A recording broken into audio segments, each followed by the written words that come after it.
Hello friends, welcome back to my channel. आज हम यहाँ पर बात करेंगे अकाउंटेंसी के एक न्यू टॉपिक की, जो कि हमारा है लेजर और ट्रायल बैलेंस। इन दोनों ही टॉपिक से जो भी क्वेश्चंस हमें लगते हैं इंपॉर्टेंट है, उन सारे क्वेश्चंस को यहाँ पर हम डिस्कस करेंगे। आपको वीडियो पसंद आए तो लाइक कीजिए, फ्रेंड्स के साथ शेयर कीजिए, और किसी भी तरह की कोई भी क्वेरी हो तो ज़रूर बताइएगा। इसके साथ ही साथ अगर आप चैनल पर नए हैं तो प्लीज़ चैनल को सब्सक्राइब करना मत भूलिएगा और बेल आइकन पर क्लिक भी ज़रूर कीजिएगा, जिससे कि आने वाले वीडियो का नोटिफिकेशन आप तक पहुँच जाए। स्टार्ट करते हैं। सबसे पहले क्वेश्चन डिस्कस करेंगे लेजर से, उसके बाद हम डिस्कस करेंगे ट्रायल बैलेंस से। दोनों ही चैप्टर हमारे ऐसे हैं जिसमें बेसिक चीज़ें हैं जो बहुत ज़्यादा पूछी जाती हैं एग्जाम में, उनके बारे में हम डिस्कस करेंगे। सबसे पहले क्वेश्चन हमारा देखिए, recording of business transactions in a systematic manner and classifying them in ledger is called. बताइए, जब हम बिजनेस ट्रांजेक्शन्स को रिकॉर्ड करते हैं सिस्टमैटिक मैनर में, फिर उसको क्लासिफाई करते हैं तो लेजर में, तो उसको क्या कहते हैं? Accounting, bookkeeping, adjustment and measurement. देखिए, आप यहाँ पे इस वर्ड को पकड़िए, इसमें क्या लिखा है? सिस्टमैटिक मैनर में किया जा रहा है, और आप क्या कर रहे हैं? रिकॉर्ड कर रहे हैं बिजनेस ट्रांजेक्शन को। तो आपको पता है, जब भी हम अपने बिजनेस ट्रांजेक्शन को रिकॉर्ड करते हैं तो वो हम रिकॉर्ड करते हैं बुक कीपिंग के अंदर। उसके बाद क्या करेंगे? हम क्लासिफाई करेंगे उसको लेजर के अंदर। तो यहाँ पे हमारा राइट आंसर हो जाएगा ऑप्शन नंबर बी।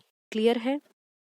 नेक्स्ट आइए, सेकंड है, ledger is an accounting book in which. अब लेजर एक अकाउंटिंग बुक है जिसके अंदर क्या होता है? ओनली रियल अकाउंट्स ओपन किए जाते हैं, रियल और पर्सनल अकाउंट ओपन किए जाते हैं, रियल, पर्सनल और नॉमिनल अकाउंट ओपन किए जाते हैं, या फिर trading and P&L account open किए जाते हैं। बताइए क्या होगा?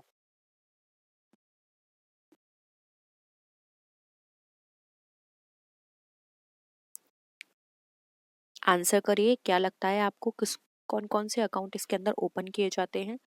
टोटल हमारे 3 अकाउंट होते हैं, रियल, नॉमिनल एंड पर्सनल। देखिए, हमारी जो लेजर होता है, लेजर हमारी फाइनल एंट्री बुक कही जाती है, ठीक है। और इसके अंदर सबसे पहले हम जो भी बिजनेस ट्रांजेक्शन्स होते हैं जर्नल में करते हैं, उसके बाद हम उनको पोस्ट करते हैं फर्दर लेजर में। तो यहाँ पर जो अकाउंट ओपन किए जाते हैं वो पर्सनल, रियल, नॉमिनल तीनों से ही रिलेटेड होते हैं, इसलिए यहाँ पे ऑप्शन सी हमारा राइट आंसर हो जाएगा। सभी तरह के अकाउंट्स की यहाँ पे सेपरेट बुक्स ओपन की जाती है लेजर के अंदर, उसके बाद फर्दर ट्रायल बैलेंस प्रिपेयर किया जाता है, ठीक है। तो यहाँ पे ऑप्शन 3 हमारा करेक्ट आंसर हो जाएगा। आई होप यहाँ पे क्लियर है ये क्वेश्चन। नेक्स्ट आइए, लेजर जो है वो किस तरह की बुक है? ओरिजिनल है, फाइनल है, adjustment entry and rectification entry. अभी अभी मैंने डिस्कस किया, तो आप इजीली बता सकते हैं, ये हमारा है फाइनल एंट्री।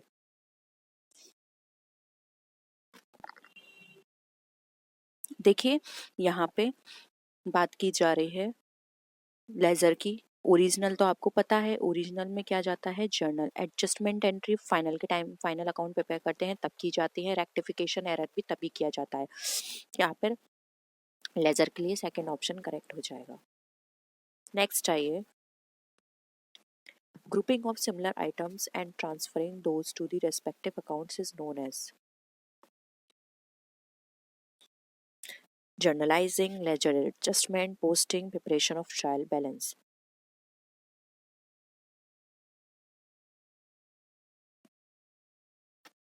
जो भी सिमिलर आइटम होते हैं उनको ग्रुप बना के उनको ट्रांसफर करते हैं लेजर में, तो वो हमारी कहलाती है पोस्टिंग।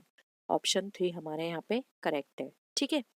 पोस्टिंग के बाद जब हम लेजर प्रिपेयर करते हैं, उसके बाद लेजर की हेल्प से हम बनाते हैं अपने ट्रायल बैलेंस को। क्लियर है?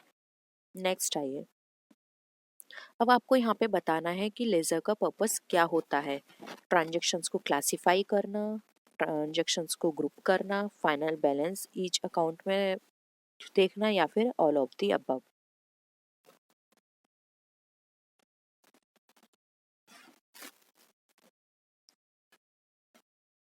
क्या होगा आंसर?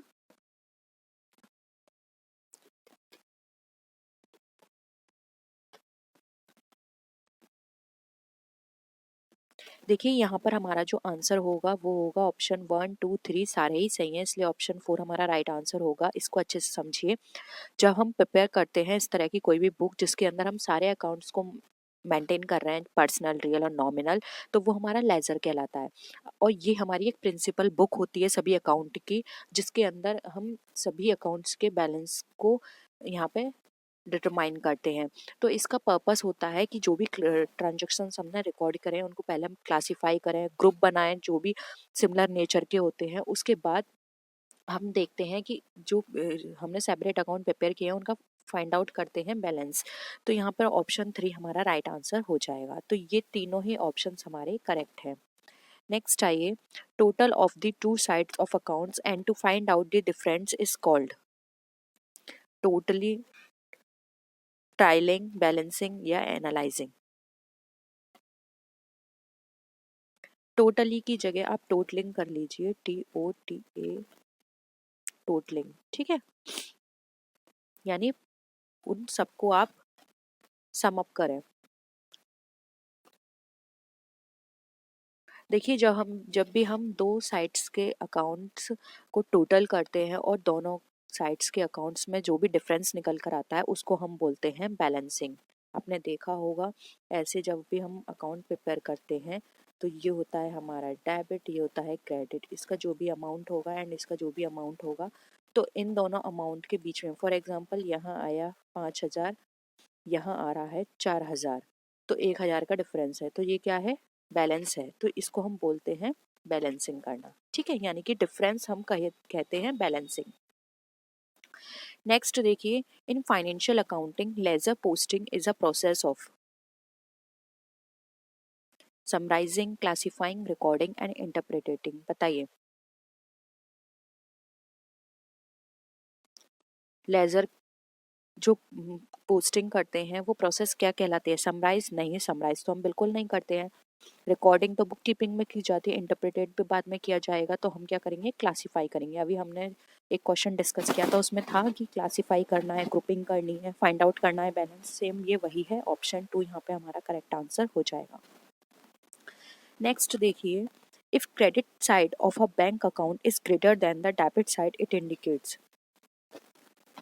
क्रेडिट साइड ज़्यादा है डेबिट साइड से, तो ये क्या बताता है? देखिए, क्रेडिट साइड बताता है हमारे एक्सपेंस यानी कि खर्चों को, डेबिट साइड बताता है हमारी असेट्स को, ठीक है, यानी कि हमने खर्चे ज़्यादा कर लिए हैं असेट से। अब बैंक में खर्चे हम ज़्यादा कैसे कर लेंगे, वो हम करते हैं जब हमारे अकाउंट के अंदर उतना अमाउंट नहीं होता, लेकिन फिर भी हम उसको यूज़ कर लेते हैं, यानी कि हम उसकी क्रेडिट परचेस कर लेते हैं, हम उसका क्रेडिट कार्ड यूज़ कर लिया। जैसे आपके अकाउंट में थे 50,000, आपने 1 लाख की शॉपिंग कर ली, तो आपने क्या करा, जितनी आपकी लिमिट थी उससे ज़्यादा की आपने शॉपिंग कर ली क्रेडिट कार्ड से। तो ये हमारी फैसिलिटी कहलाती है बैंक ओवरड्राफ्ट, यानी कि आपने ज़्यादा उसको यूज़ कर लिया। तो ऑप्शन 1 यहाँ पे आपका करेक्ट आंसर हो जाएगा। क्लियर है? नेक्स्ट आइए, how many columns are there in ledger. देखिए, इस तरह के क्वेश्चंस, बेसिक क्वेश्चंस पूछे जाते हैं। मैंने एक क्वेश्चन आपको पहले भी डिस्कस किया होता कि जर्नल जो प्रिपेयर करते हैं उसमें कितने कॉलम होते हैं, तो उसका आंसर था 5। वही पूछा जाता है लेजर में भी कितने कॉलम होते हैं। तो ये कॉलम्स बहुत बेसिक हैं, इनको आप अच्छे से याद कर लीजिए। बताइए, 5, 7, 8, 10 कितने कॉलम बनाए जाते हैं लेजर के अंदर? देखिए, लेजर के अंदर टोटल 8 कॉलम बनाए जाते हैं। अब वो कौन कौन से हैं उनको नोट कर लीजिए। सबसे पहले कॉलम बनता है डेट का, ठीक है, फिर उसके बाद आता है पर्टिकुलर, फिर आता है उसमें जर्नल फोलियो, यानी कि जर्नल की जो एंट्री उसमें लिखी होगी उसका यहाँ पे पेज नंबर लिखा जाता है। फिर आता है अमाउंट डेबिट का, यानी कि डेबिट अमाउंट होगा। उसके बाद अगेन वही यहाँ पर आएगी डेट, फिर आएगा पर्टिकुलर, फिर आएगा जर्नल फोलियो और उसके बाद आएगा अमाउंट जो कि होगा हमारा क्रेडिट का। तो 1, 2, 3, 4, 5, 6, 7 और 8, ये हमारे टोटल 8 यहाँ पर कॉलम्स प्रिपेयर किए जाते हैं। ठीक है, क्लियर है ये? नेक्स्ट देखिए, credit balance of a bank account represents. अब बैंक अकाउंट का क्रेडिट बैलेंस क्या रिप्रेजेंट करता है? अभी अभी हमने डिस्कस किया क्रेडिट बैलेंस क्या, यानी कि आपने ज़्यादा खर्चा कर लिया, और जब आपने खर्चा किया है तो वो खर्चा आपका ना तो कैपिटल होगा ना आपकी असेट्स होगी, और ये ऑप्शन तो कट ही गया। आप समझ सकते हैं जब आप कोई भी खर्चा करते हैं और वो भी अदर पार्टी का अमाउंट है तो आपको वो देना ही होगा, तो वो आपके लिए क्या है, एक लाइबिलिटी है। तो ऑप्शन यहाँ पे 2 करेक्ट आंसर हो जाएगा, अ लाइबिलिटी। क्लियर है? और हमेशा ये याद रखिए जितनी भी असेट्स होती हैं वो हमारे लिए डेबिट बैलेंस बताती हैं असेट्स। अब बैंक भी हमारे लिए, बैंक अकाउंट क्या है, ये भी हमारे लिए असेट है, लेकिन बैंक अकाउंट हमारे लिए यहाँ पे एक्सेप्शन केस में आता है। इसलिए बैंक अकाउंट हमारा डेबिट बैलेंस भी बता सकता है, क्रेडिट बैलेंस भी बता सकता है, तो ये याद रखिएगा। हो सकता है कभी एग्जाम में ऐसे घुमा के पूछ लिया जाए कि जो बैंक अकाउंट है वो हमारा कौन सा बैलेंस शो करता है, डेबिट और क्रेडिट, या फिर नन ऑफ द अबव। तो आपको आंसर करना होगा कि ये हमारा डेबिट और क्रेडिट दोनों ही ऑप्शन जो बैलेंस है वो बता सकता है, क्योंकि हो सकता है किसी के अकाउंट में असेट्स यानी कि किसी का अकाउंट में अमाउंट ज़्यादा हो तो वो हमारा असेट्स बैलेंस बताएगा, और किसी के अकाउंट में अमाउंट इतना नहीं है लेकिन उसने उससे ज़्यादा पैसे निकाल लिए हैं अपने अकाउंट से, तो वहाँ पे वो क्रेडिट बैलेंस दिखाएगा। क्लियर है? बैंक अकाउंट को छोड़कर जितनी भी असेट्स होंगी वो हमारा हमेशा ऑलवेज डेबिट बैलेंस ही शो करती हैं, तो इस चीज़ को याद रखिएगा। नेक्स्ट आइए, nominal account that shows debit balances. अब नॉमिनल अकाउंट आपको बताना है डेबिट बैलेंस बताती है क्या, एक्सपेंस का, प्रॉफिट का, असेट्स का, या लाइबिलिटी का।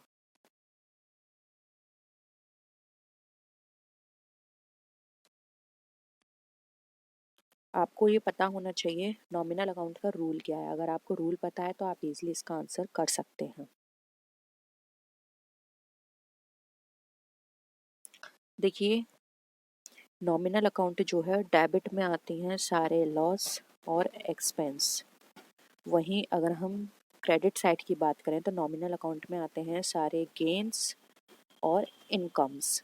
ठीक है, तो यहाँ पर पूछा है डेबिट बैलेंस, तो देखिए income and loss and expense, ये एक्सपेंस है तो ऑप्शन 1 हो जाएगा, प्रॉफिट नहीं आएगा, असेट्स नहीं आएगी, लाइबिलिटी नहीं आएगी। ठीक है, फॉर एग्जांपल हमने सैलरी पे की तो हमारे लिए खर्चा क्या है, सैलरी, सैलरी अकाउंट डेबिट, हमारे पास से क्या गया, कैश गया, तो टू कैश अकाउंट, खर्चा है तो ये डेबिट हो गई। ठीक है, इस तरह से आप एंट्री बना के भी आंसर कर सकते हैं। अगर आप कभी भी किसी भी क्वेश्चन में कंफ्यूज होते हैं तो आप एंट्री बना लीजिए, अगर आपकी एंट्री पे पकड़ अच्छी है तो आप इजीली इस तरह के आंसर्स कर सकते हैं। नेक्स्ट देखिए, the balance of which of the following items can also shown the credit balance. बताइए क्रेडिट बैलेंस कौन सा यहाँ पे हमें शो करेगा, cash, bank, investment, stock. Answer बहुत ही आसानी से आप दे सकते हैं, अभी अभी मैंने डिस्कस किया है आपके साथ। बताइए।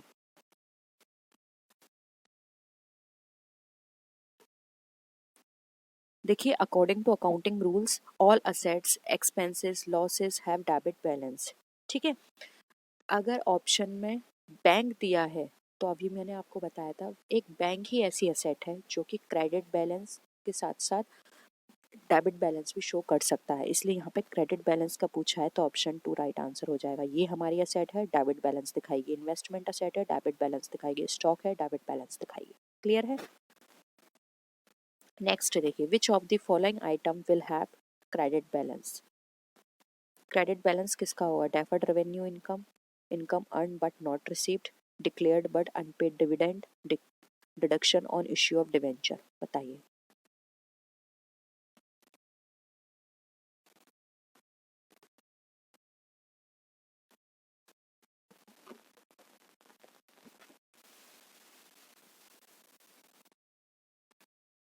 क्या होगा? देखिए यहाँ पर राइट आंसर हो जाएगा option 3, declared but unpaid dividend. ये क्या है, हमारे लिए लाइबिलिटी है। अब हमने डिक्लेयर तो कर दिया लेकिन अभी हमने पे नहीं किया है, तो एक लाइबिलिटी है, और आपको पता है लाइबिलिटीज हमारी हमेशा क्रेडिट बैलेंस दिखाती है, इसलिए यहाँ पर ऑप्शन 3 राइट आंसर हो जाएगा, क्योंकि क्वेश्चन में हमसे क्रेडिट बैलेंस ही पूछा गया है। ठीक है, तो यहाँ पर ऑप्शन 3 राइट है। नेक्स्ट आइए, अब आपको बताना है जो इम्प्रेस्ड सिस्टम है वो किस रिलेशन में यूज़ किया जाता है, परचेज बुक के केस में, सेल्स बुक के केस में, कैश बुक के केस में, या फिर पिटी कैश बुक के केस में। अगेन वेरी सिंपल क्वेश्चन है, बहुत बार एग्जाम में पूछा गया है, मैंने भी, हम जो अभी चैप्टर वाइज सीरीज कर रहे हैं इसमें भी मैंने ये कई बार डिस्कस किया है। ठीक है, बताइए।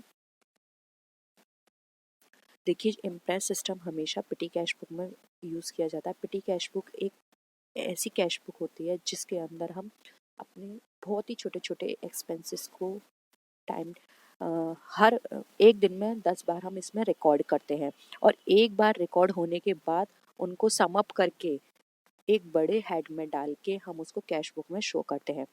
पिटी कैश बुक जो है वो पिटी कैशियर बनाता है। पिटी कैशियर को एक अमाउंट, पर्टिकुलर अमाउंट दे दिया जाता है जिससे वो पिटी एक्सपेंसेस को अपने सारे मीट आउट करता है, और जो भी बैलेंस बचता है वो हमारा असेट्स बैलेंस कहलाता है। ठीक है, इतना आपको याद होना चाहिए, सारी चीज़ें ये पूछी जाती हैं। नेक्स्ट देखिए, the following will be entered in the total debtors account. बताइए।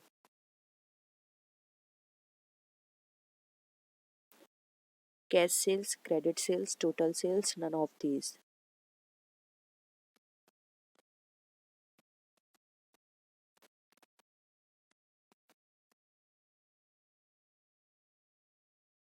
डेटर्स अकाउंट में आप कौन सी चीज़ डालते हैं? डेटर कौन होते हैं? देनदार जो हमें देंगे।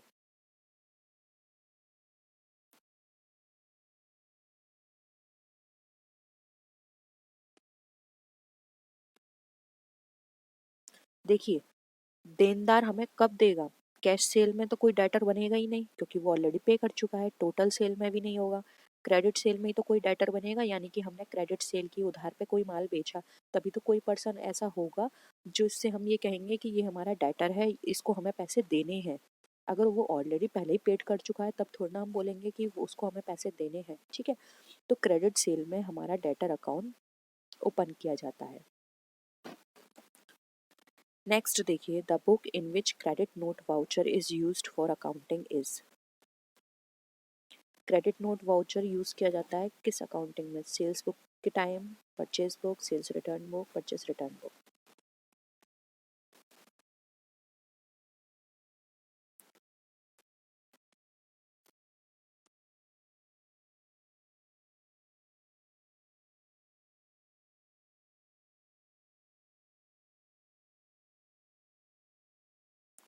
बताइए क्या होगा आंसर। देखिए, ये जो वाउचर है वो भेजा जाता है सेलर के द्वारा बायर को। अब सेलर भेज रहा है बायर को, तो कब होगा? जब सेल्स रिटर्न होगी तभी तो। इसलिए ऑप्शन 3 यहाँ पे हमारा राइट आंसर हो जाएगा। क्रेडिट नोट हमेशा सेल्स रिटर्न में यूज किया जाता है, और हमारा जो डेबिट नोट होता है वो हमारा परचेज रिटर्न बुक में या परचेज रिटर्न के टाइम पे किया जाता है। ठीक है, ऑप्शन यहाँ पे 3 इसके अकॉर्डिंग राइट आंसर है। नेक्स्ट देखिए, अ ट्रायल बैलेंस शोज। एक ट्रायल बैलेंस जो है वो क्या शो करता है? The balance of profit and loss account, complete accuracy of accounting done by the accountant, arithmetical accuracy of ledgers balances, या फिर balance between assets and liabilities. बताइए, एक ट्रायल बैलेंस हमें क्या शो करेगा? अब यहाँ से हमारे ट्रायल बैलेंस के क्वेश्चन से स्टार्ट होते हैं। बताइए, ट्रायल बैलेंस में ज़्यादा क्वेश्चंस नहीं आते हैं। देखिए, ट्रायल बैलेंस हमेशा हमें सिर्फ अर्थमेटिकल एक्यूरेसी बताता है। ठीक है, इस चीज़ को याद रखिएगा। ऑप्शन 3 हमारा राइट आंसर है। नेक्स्ट देखिए, when closing stock is included in the trial balance, यानी कि जब ट्रायल बैलेंस प्रिपेयर करते हैं तो उसके अंदर हमें क्लोजिंग स्टॉक दिखाया जा रहा है, तो इसको हम रिकॉर्ड करेंगे किस में? Trading account, P&L account, sales account, या बैलेंस शीट।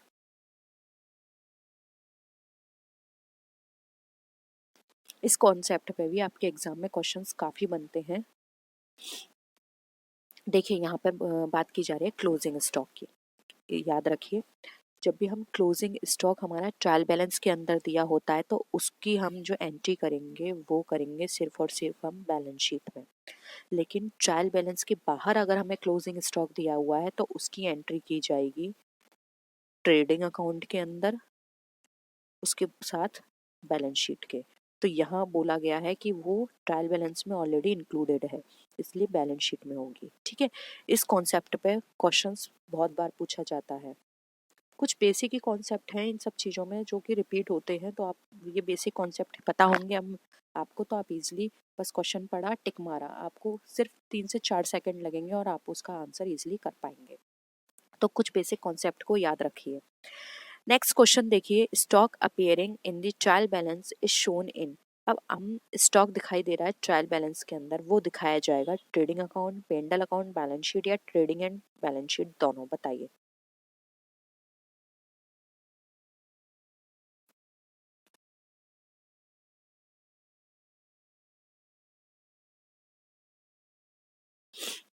क्या होगा?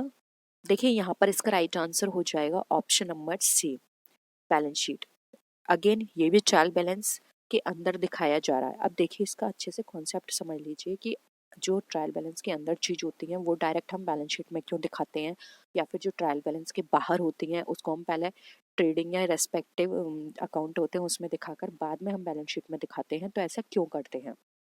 देखिए ये तो आपको समझ में आ गया कि जो यहाँ पर सिचुएशन दे रखी थी वो अंदर थी, तो इसलिए हमने बैलेंस शीट में दिखाया। कभी कभी क्या होता है बाहर भी ट्रायल बैलेंस दिया होता है तो वो हम उसको उसके रेस्पेक्टिव में दिखाते हैं। अब ऐसा इसलिए होता है क्योंकि ये माना जाता है कि अगर कोई भी चीज़ जैसे कि स्टॉक है वो उसको अंदर दिखाया गया है, इट मीन्स जो जब हम अपने अकाउंट प्रिपेयर कर रहे थे बिफोर क्लोजिंग डेट तो वो ऑलरेडी उसमें ऐड हो चुका है, इसीलिए हम उसको ट्रेडिंग अकाउंट में अब हम नहीं दिखा रहे हैं, हम उसको डायरेक्ट बैलेंस शीट में दिखा रहे हैं। अंदर जब भी ट्रायल बैलेंस के अंदर कोई भी चीज़ दी होती है तो इट मीन्स वो ऑलरेडी उसमें इंक्लूड हो चुकी है, तो दोबारा से उसमें हम इंक्लूड नहीं करते हैं। इसलिए हम डायरेक्ट कहाँ आते हैं, बैलेंस शीट में, और बैलेंस शीट में उस चीज़ को शो कर देते हैं। यानी कि ऑलरेडी वो उसमें इंक्लूड था, अब हमें उसको इंक्लूड करने की ज़रूरत नहीं है। क्लियर है? तो ऑप्शन यहाँ पे 3 हमारा करेक्ट आंसर हो जाएगा। नेक्स्ट देखिए, repairs of second hand machinery purchase is debited to repair account, it is an error of, बताइए। Compensating, omission, commission and principle. इस कॉन्सेप्ट पे बहुत क्वेश्चन आते हैं, वेरी वेरी इंपॉर्टेंट है। ये कॉन्सेप्ट आपने समझ लिया तो आप इजीली इसका आंसर कर लेंगे।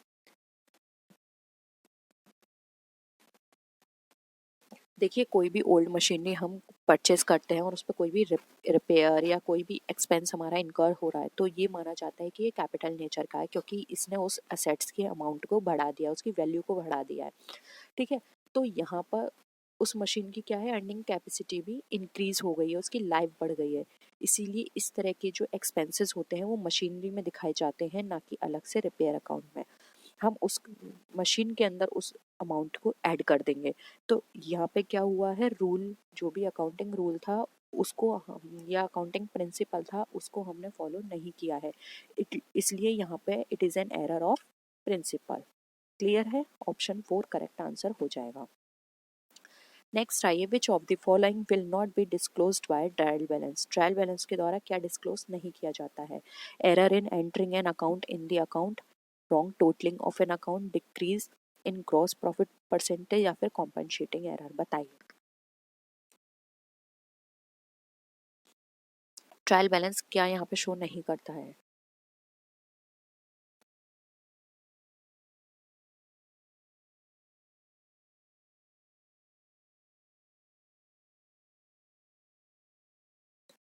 देखिए यहाँ पर राइट आंसर हो जाएगा option number 4, compensating error. Compensating error वो एरर होती है जिसमें सेम तरह के एरर जो है वो डेबिट और क्रेडिट दोनों साइड होती हैं। और अब आप ये बताइए, कोई भी आप एंट्री कर रहे हैं उसके डेबिट साइड भी वही डिफरेंस आ रहा है जो कि क्रेडिट साइड आ रहा है। तो जैसे कि 5,000 का डिफरेंस यहाँ है, या कोई एंट्री 5,000 की यहाँ करनी थी, कोई एंट्री 5,000 की यहाँ करनी थी, दोनों में सेम सेम एंट्री थी, आप ये एंट्री भी भूल गए, आप ये एंट्री भी भूल गए। जब दोनों ही एंट्री भूल गए तो अमाउंट तो आपका मैच कर जाएगा, तो आपको पता ही नहीं चलेगा कि आपने कौन सी अकाउंट एंट्री आप करना भूल गए। यानी कि सेम वही नेचर का आपने डेबिट साइड भी नहीं करा और वही नेचर का आपने क्रेडिट साइड भी नहीं करा, तो इससे उसको पता ही नहीं चलेगा कि क्या एरर हो गया। इसलिए इस तरह की जो एरर है ट्रायल बैलेंस डिस्क्लोज नहीं कर पाता है। एक मैं आपको एग्जांपल देती हूँ जिससे कि आप इजीली इस तरह की एरर को समझ सकते हैं। देखिए जैसे कि कोई अकाउंट ले लीजिए, जैसे कि है श्याम का अकाउंट, उसको डेबिट करने थे 100 रुपये इंस्टेड ऑफ, वो उसने डेबिट कर दिए 100 रुपये इंस्टेड ऑफ 1,000, यानी कि 1,000 करने थे उसकी जगह उसने 100 रुपये एंटर कर दिए। ठीक है, वहीं राम के अकाउंट में 1,000 रुपये कर दिए, 100 रुपये करने थे, यानी कि राम जो है उसको कितने करने थे, 1,000, उसने कर दिए 100। श्याम को करने थे 100, कर दिए 1,000। अब देखिए डिफरेंस तो कुछ नहीं आया, जहाँ 100 होने थे वहाँ 1,000 हो गए, जहाँ 1,000 होने थे वहाँ 100 हो गए। तो ये जो एरर है, इन दोनों एरर की वजह से हमारा जो अकाउंट है वो न्यूट्रलाइज हो गया एक दोनों से। ठीक है, अब यहाँ पर ना चाहते हुए भी ₹1100 ऐड हो गए, जो कि ₹1100 ही ऐड होने थे। ठीक है, तो ये हमारा जीरो इफेक्ट कहलाता है, जिस वजह से हम ट्रायल बैलेंस में हमारी हुई एरर को नहीं पता कर सकते, या ट्रायल बैलेंस इस तरह की एरर को डिस्क्लोज नहीं कर सकता। तो इस एरर को बोला जाता है कॉम्पनसेटिंग एरर। ठीक है, यानी कि एक एरर ने दूसरे एरर को कॉम्पनसेट कर दिया, इसलिए ऑप्शन 4 हमारा करेक्ट आंसर हो जाएगा। नेक्स्ट देखिए, which of the following error will not affect the trial balance. अब इसमें से कौन सी एरर हमारे ट्रायल बैलेंस को अफेक्ट नहीं करेगी। Posting in wrong side.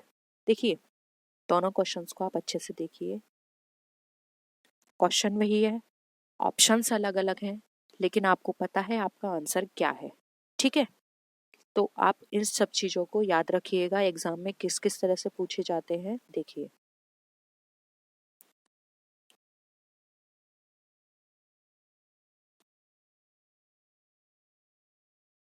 यहाँ भी आपका आंसर क्या हो जाएगा, ऑप्शन 3। नेक्स्ट आइए, how many columns are there in trial balance.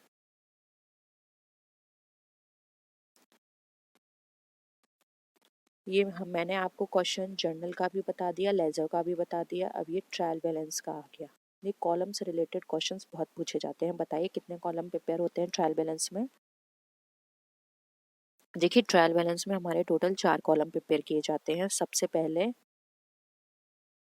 Name of account एक कॉलम हो गया, उसके बाद लेजर फोलियो, यानी कि ये एंट्री जहां मेंशन है उस लेजर का नंबर, उसके बाद अमाउंट डेबिट, अमाउंट क्रेडिट।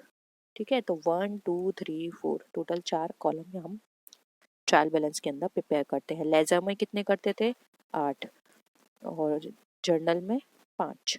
ठीक है, नेक्स्ट आइए, generally dash method is used for preparation of trial balance. बताइए जब हम ट्रायल बैलेंस प्रिपेयर करते हैं तो हम कौन सा मेथड यूज करते हैं। Total method, balance method, total and balance method, या फिर नन ऑफ द अबव।